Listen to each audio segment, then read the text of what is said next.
Hello mga kapartner. Nandito na naman kami sa Ragay. Ayan na pala ito, Del Gallego, Camsor. Ito, meron kaming mga 7 hectares dito along highway. Ito po ay nagkakalaga ng 10 million. Along highway po yan. 7 hectares na po yan. Siguro ang frontage nito nasa 100 square meter. Ayan po. Highway yan. Ito yung papuntang Legazpi, papuntang Naga. Lahat po yan. Sorsogon.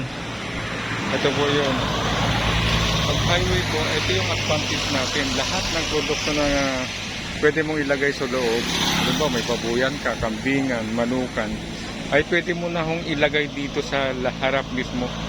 Maglagay ka na ng alogyan para ibenta. Dito mo na rin ibenta yung mga produkto. Yan, meron siguro more than 1,000 puno ng nyug. Ayan, along highway lang po yan. Sa mga nagnanatis po ng gustong bumili ng farm lot na along highway, ito na po yung para sa inyo. Ayan, murang-mura po na po yan. 10 million lang po yan. 7 hectares na po yan. Mga busing. 10 million. Okay.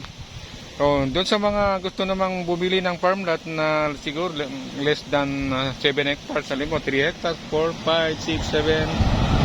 Meron din po kami. Pag gusto nyo namang mga 20 hectares, 15 hectares, meron din po. Ayan.